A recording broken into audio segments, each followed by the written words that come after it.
Professeur David Dossé, bonjour. Oui, bonjour. Le symptôme dont vous êtes l'un des porte-parole face à la presse ce matin, qu'est-ce qu'on peut retenir?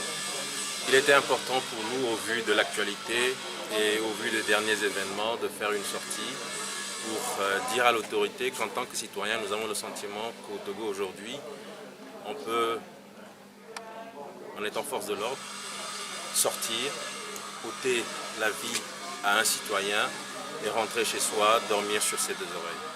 C'est une façon de dire que cette culture de l'impunité que nous avons toujours dénoncée, cette culture de l'impunité que les institutions comme la FIDH, la Fédération internationale des Ligues des droits de l'homme, ou les Nations Unies avaient à l'époque dénoncée en 2005, cette culture de l'impunité, elle demeure.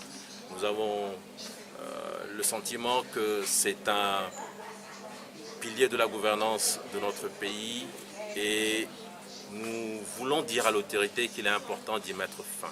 Il est important d'y mettre fin parce que cette impunité ne construit pas la cohésion d'une nation. Aujourd'hui, nous avons le sentiment qu'il y a des citoyens de seconde classe, dont nous faisons partie, et que nous pouvons subir à tout moment, en tout lieu, en tout instant, des actes de ce genre sans que les responsables ou les coupables n'aient à répondre devant la justice. Nous avons donc tenu, au cours de cette sortie, à rappeler tous ces actes inacceptables, ignominieux, perpétrés par certains éléments des forces de l'ordre, et dire également aux officiers qui sont au sein des forces armées togolaises que cela, en fait, salit l'uniforme qu'ils arborent avec fierté.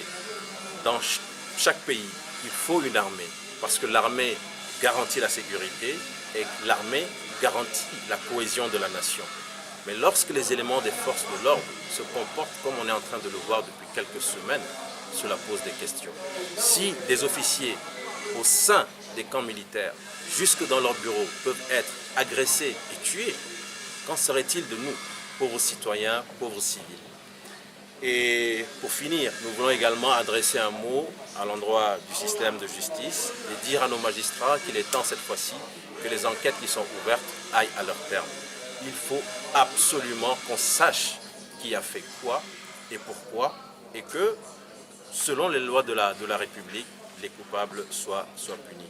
Nous annonçons donc qu'au sortir de cette conférence de presse, nous allons faire une cérémonie de dépôt de gerbes en mémoire de toutes ces victimes et nous comptons, à partir de maintenant, organiser chaque semaine un cortège funéraire pour rappeler à l'autorité que les citoyens, la société civile, le peuple togolais attend de voir les résultats des enquêtes, attend de voir les coupables punis, attend de voir l'impunité totalement éradiquée dans notre pays. Merci. Merci.